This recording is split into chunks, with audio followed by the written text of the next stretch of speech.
For privacy reasons, names and places have been changed.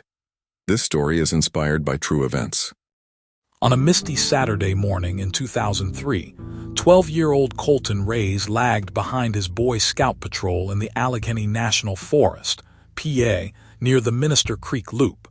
He never rejoined. Despite an extensive search by rangers, volunteers, and his troop, Colton Reyes vanished without a trace into the vast wilderness. For 14 agonizing years, his family lived with unbearable uncertainty, clinging to a fading hope. Then in 2017, a discovery was made deep within the forest. A bundle of his stitched merit badges, sealed inside a rotted hemlock log, wrapped in duct tape. This single clue would unravel a mystery left buried for over a decade, leading investigators down an unmapped skid road into the chilling depths of the forest. This is the complete investigation into what happened to Colton Reyes. Before we continue, let us know where you're watching from, and if you enjoy this content, consider liking and subscribing to our channel. Now let's continue. The Allegheny National Forest in northwestern Pennsylvania stretches over 500,000 acres, a vast expanse of dense woodland, steep ravines, and winding waterways. Its beauty is undeniable, a tapestry of hemlock, pine, and hardwood, but beneath this serene surface lies an unforgiving wilderness capable of swallowing secrets whole. Within its depths, the Minister Creek Loop presented a popular, yet challenging, trail for seasoned hikers and ambitious adventurers alike. It was here, in the autumn of 2003, that a routine weekend outing would unravel into a haunting mystery. A Boy Scout patrol, under the experienced guidance of Scoutmaster Noreen Hale, embarked on a planned trek along the Minister Creek Loop. Their mission was typical of the organization's ethos, fostering self-reliance, teamwork, and an appreciation for nature. The crisp air of early October promised an ideal weekend for hiking, orienteering, and campfire stories. The boys, ranging in age and experience, moved with a practiced rhythm, their laughter echoing through the trees, a testament to the camaraderie inherent in their shared endeavor. Among them was Colton Reyes, a 12-year-old second-class scout. Colton possessed a quiet enthusiasm for scouting, his slight frame belying a determined spirit. He approached each new challenge with a mix of earnest concentration and youthful wonder, keen to earn his next merit badge. His parents had often spoken of his growing confidence since joining the troop, a confidence nurtured by the structured environment and the mentorship of leaders like Hale. He was, by all accounts, a typical boy on an extraordinary adventure. As the afternoon wore on, a thick, pervasive mist began to descend, clinging to the ancient trees and obscuring the trail ahead. The patrol navigated a particularly steep switchback, a sharp turn in the path designed to ease the ascent. Colton, momentarily distracted or simply slower than his peers, found himself lagging behind. He was last observed at this precise point, a fleeting glimpse in the swirling fog before the rest of his patrol rounded the bend, expecting him to catch up as he always did. The mist thickened, reducing visibility to a matter of feet. The patrol pressed on, confident Colton would soon rejoin their ranks. Moments stretched into minutes, then into a growing unease. Scoutmaster Hale, conducting a routine head count, noted Colton's absence. Her initial calls went unanswered. A quick backtrack by a few of the older scouts yielded nothing. The playful banter of the afternoon evaporated, replaced by a chilling silence. As the sun began its descent, casting long, fractured shadows through the encroaching dusk, Noreen Hale's concern solidified into undeniable alarm. An immediate, informal search commenced, a desperate race against the fading light and the ever-deepening cold of the Allegheny night. The wilderness, once a source of adventure, now loomed as a formidable, silent adversary. The initial frantic calls made by Scoutmaster Noreen Hale from her satellite phone quickly escalated the situation beyond a simple lost hiker. Within hours, the serene quiet of the Allegheny National Forest was shattered by the arrival of emergency personnel. Local law enforcement, spearheaded by the Pennsylvania State Police, rapidly mobilized. Specialized search and rescue teams, equipped with trained dogs and mapping technology, converged on the Minister Creek trailhead. Among the first on the scene was USFS Ranger Wyatt McKendry, whose intimate knowledge of the forest's treacherous terrain would prove invaluable, yet ultimately insufficient. The disappearance of a child transformed a routine weekend trek into a full-scale missing person operation. A systematic search grid was established, meticulously dividing the vast and rugged landscape around the Minister Creek Loop into manageable sections. Teams fanned out, painstakingly combing through dense undergrowth, scaling steep embankments, and navigating the winding paths of the creek itself. The persistent mist that had descended on the fateful afternoon continued to plague search efforts, reducing visibility and dampening scents for canine units.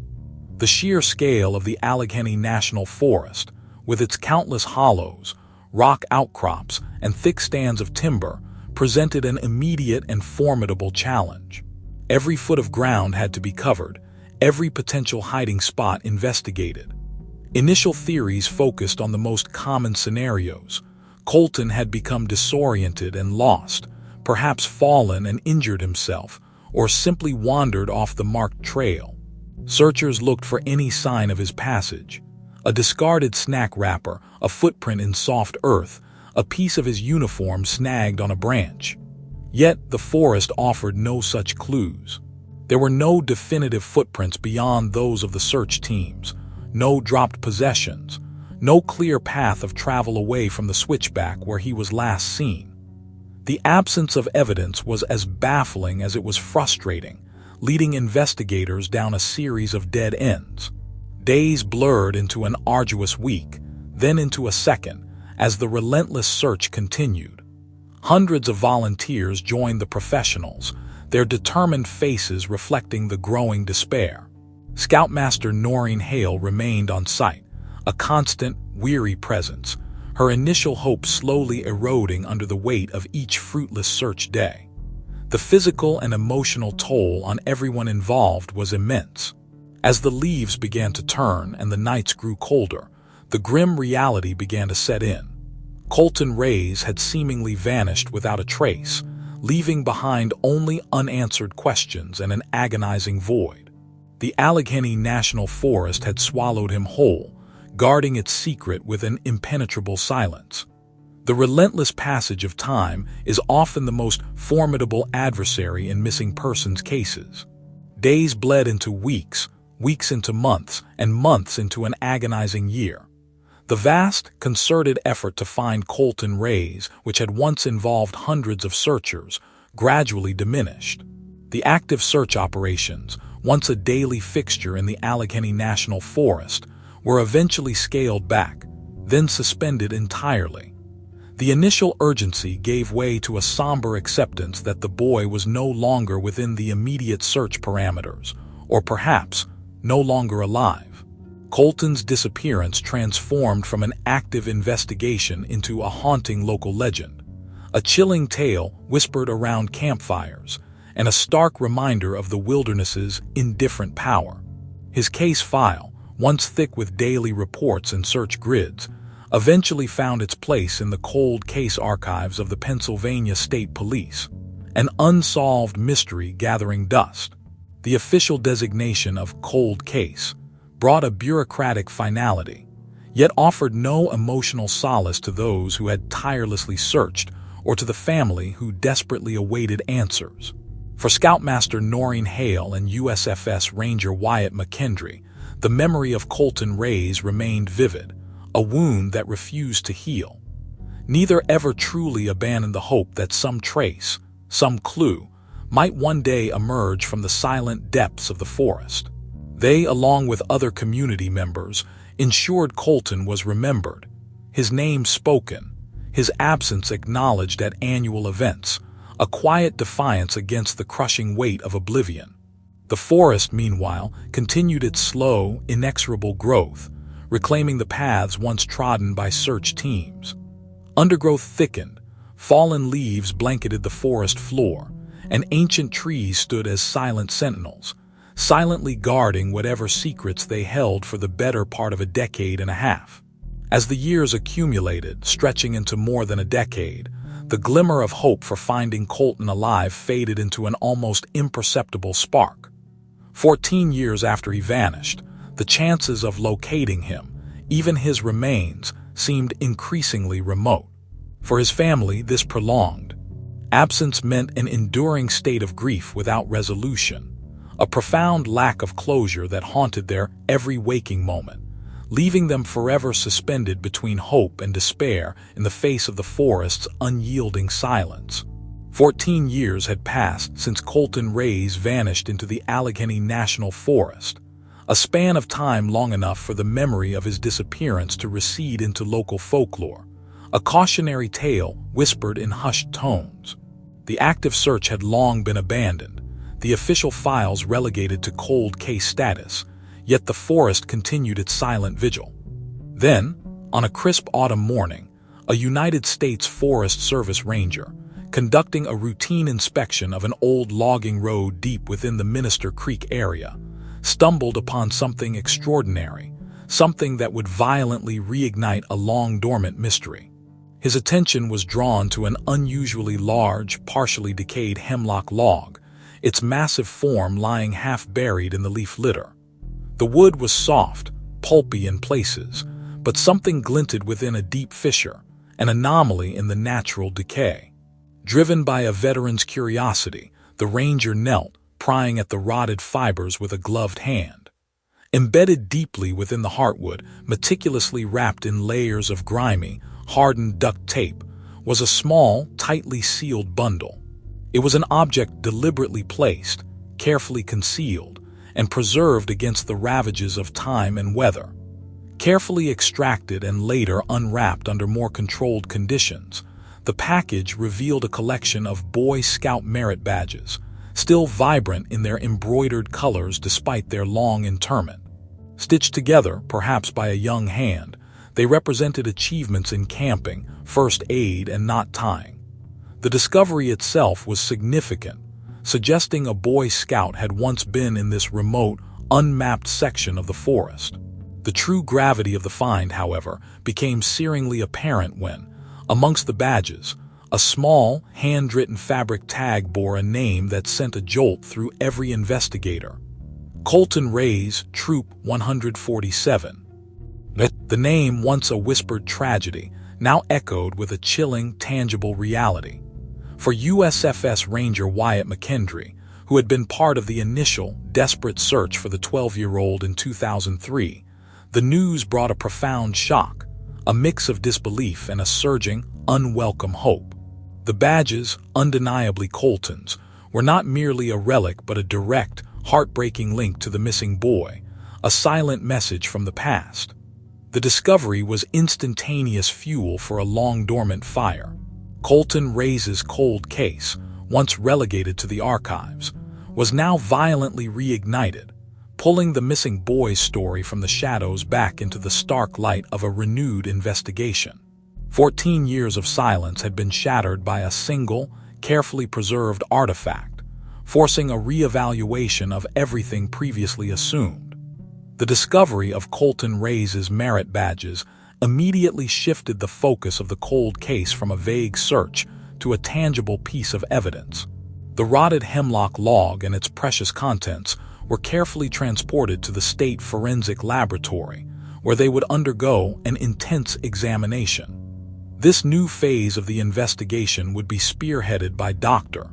Layla Qureshi, a forensic entomologist renowned for her expertise in analyzing biological evidence from natural environments. Dr. Qureshi's initial focus was the hemlock log itself. To the untrained eye, it was merely decaying wood, but to her, it was a biological archive. She meticulously examined its state of decomposition, the species of wood, and crucially, any signs of insect activity. The patterns of decay, the presence of specific fungal growths, and the galleries carved by wood-boring beetles could provide a timeline, a precise ecological fingerprint of when the log died, when it began to rot, and when it might have been disturbed. This arboreal witness held secrets about the specific microclimate it endured and the passage of time since its demise. The duct tape, which had so effectively preserved the badges, was also subjected to rigorous analysis. Forensic technicians sought to identify its manufacturer, approximate its age based on material composition and degradation, and look for any latent fingerprints or trace evidence embedded within its adhesive. The way it was wrapped, tightly, deliberately, suggested intent, a conscious effort to protect the contents the elements, raising immediate questions about the person who had placed it there. The merit badges themselves, beyond their heartbreaking identification, offered further avenues for investigation. Dr. Qureshi and her team scrutinized the stitching that bound them together. Was it the uneven work of a child, or the more precise hand of an adult? Were there any foreign fibers, soil particles, or biological residues clinging to the fabric that could link them to a specific location or individual? The wear patterns on the badges might also offer clues to Colton's activities before his disappearance, or even hint at a struggle if they bore unusual damage. This extraordinary discovery, while providing the first concrete link to Colton Reyes in over a decade, simultaneously unspooled a fresh tangle of perplexing questions. How did these deeply personal items come to be sealed within a log in such a remote location, far from the original search grid? Who possessed the knowledge of this specific spot and the means to conceal them so effectively? Was Colton Reyes himself present at the location where the log was found, or were his badges placed there by someone else? The investigation, now re-energized, pivoted from a desperate search for a missing boy to a complex forensic puzzle, demanding answers to these new, haunting inquiries. Dr. Layla Qureshi, with her specialized expertise, delved deeper into the secrets held within the decaying hemlock log. Her meticulous examination quickly moved beyond general decomposition, focusing on the intricate patterns etched into the wood itself. She identified specific beetle galleries, the distinctive tunnels and chambers carved by bark beetles and wood borers as they fed and reproduced. These galleries were not random. They represented a precise biological signature, a timestamp left by nature's own processes. Crucially, Dr. Qureshi recognized that the type of beetle galleries present aligned with a very specific die-off year for hemlock trees in that particular region. Different insect species thrive under certain environmental conditions and infestation patterns, and the forensic entomologist could pinpoint the approximate period when the hemlock had died and subsequently become host to these particular insects. This provided an invaluable piece of the puzzle. The log, and by extension, the concealed merit badges, had been placed or had come to rest in that location sometime after this identified die-off event, narrowing the window of time significantly. While Dr. Qureshi was extracting temporal data from the forest floor, a seemingly unrelated piece of local knowledge emerged. During a routine re-interview of area hunters, one individual mentioned his hobby of meticulously mapping obscure game trails and old logging paths using a series of strategically placed trail cameras over many years. His personal map, created from countless GPS waypoints and camera images, documented sections of the Allegheny National Forest that were not present on official USFS maps. These were often forgotten paths, overgrown and rarely traversed, remnants of bygone logging operations. The moment of revelation arrived when Dr. Qureshi's scientifically derived die-off year for the hemlock log was overlaid with the hunter's detailed, albeit unofficial, trailcam map. The convergence of precise entomological dating and granular topographical intelligence proved staggering. The location where the badges were found, previously thought to be an arbitrary point in the wilderness, now aligned perfectly with an unmapped skid road visible on the hunter's data. This old logging path, long swallowed by the forest, led to a distinct geological feature, a sink of cold air pits. These natural depressions, known for trapping cold air and creating unique microclimates, offered a plausible explanation for the preservation of the log and its contents, and more importantly, presented a precise, previously unexplored destination for investigators after 14 years of searching. The coordinates, derived from the precise overlay of beetle galleries and hunters' maps, led investigators deep into a rarely traversed section of the Allegheny National Forest. The unmapped skid road, once a temporary artery for logging operations, was now barely discernible, choked by years of undergrowth and fallen timber. Following this ghost road, search teams, including a somber USFS Ranger Wyatt McKendry, navigated the rugged tear. The path eventually descending into a geological anomaly, a sink of cold air pits. These natural depressions, shielded from direct sunlight and prone to trapping frigid air, created a unique microclimate, an environment known for its unusual preservative properties. Within one of these cold air pits, nestled amongst a scattering of hemlock needles and decaying leaves, the long search for Colton Rays finally concluded. There, beneath a thin layer of organic debris, lay the skeletal remains of a young boy. Alongside them, remarkably preserved by the consistent cold and relative dryness of the pit, were fragments of a Boy Scout uniform, a small compass, and a tarnished metal whistle. The discovery was somber, definitive, and heartbreakingly conclusive. Forensic examination swiftly confirmed the identity. The remains belonged to Colton Rays, the 12-year-old second-class scout who had vanished 14 years prior. The news brought a profound, sorrowful relief to Colton's family. The agonizing uncertainty, the 14 years of waiting and wondering, were finally over, replaced by the grim clarity of truth. While the outcome was devastating, the knowledge of what had become of their son offered a measure of closure, allowing grief to finally settle into remembrance. For Scoutmaster Noreen Hale, the resolution was a complex blend of deep sadness for the boy she had lost and a quiet vindication for the relentless efforts to find him. Ranger McKendry, who had walked countless miles in the initial futile search, felt a profound satisfaction in the unlikely combination of clues that finally broke the case. Dr. Layla Qureshi's groundbreaking work, linking the microscopic world of insects to a precise timeline and location, underscored the transformative power of forensic science. Her meticulous analysis had provided the critical fulcrum upon which the entire cold case had pivoted, demonstrating that even the smallest details in nature could hold the key to long unsolved mysteries.